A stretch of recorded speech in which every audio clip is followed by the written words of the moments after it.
Okay, so this is question number 2 of the nuclear physics homework booklet.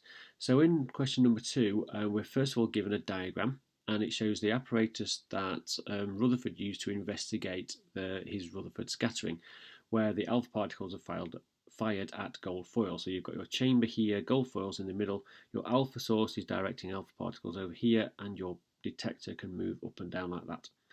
So first of all, we're asked why it's essential that um, there's a vacuum inside this chamber.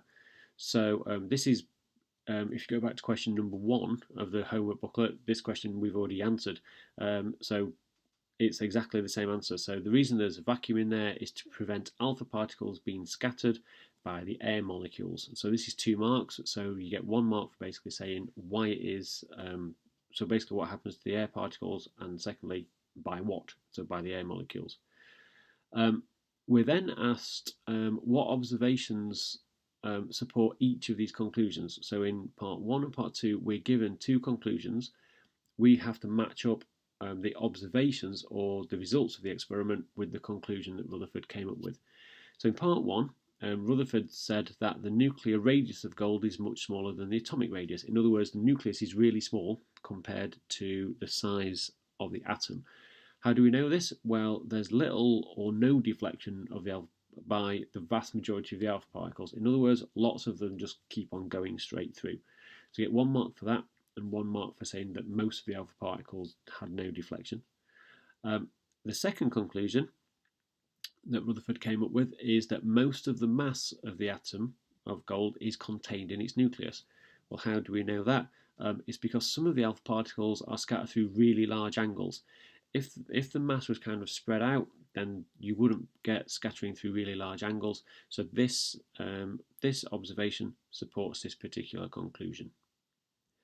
In part C, we're given a diagram. The diagram shows alpha particles incident on layers of atoms of gold foil. It basically means, so incident basically means that they are coming to us and they are approaching these gold atoms. We are asked on this particular figure to draw the path followed by each of these alpha particles. So we've got 4 alpha particles and we need to continue their path to show what's going to happen. So if we do this, this one is the furthest one away from the nuclei and is going to be affected by this nucleus and this nucleus a little bit, but the forces are equal and opposite, so basically this thing is going to go straight through. For this one, it is going to be affected by this nucleus a little bit, not a lot, because it's still a long way away from the nucleus, so it will be deflected away from it, because if you remember, both alpha particles and the nuclei are positive, so they'll repel each other. So this nucleus will be repelled a little bit, and so we'll move downwards like this. This particle is essentially head-on, so it's heading straight towards the nucleus almost. You could, for example, draw it almost going back on itself. I've drawn it so that you can see that it's deflected through a large angle. And then finally, this one is very similar. This fourth one is very similar to the second one. It just deflects in the opposite way. So for your 3 marks, you've basically got to have all 4 paths right. 3 of the paths would give you 2 marks, and 2 correct paths would give you 1 mark. So that was question number 2 of the nuclear physics homework booklet.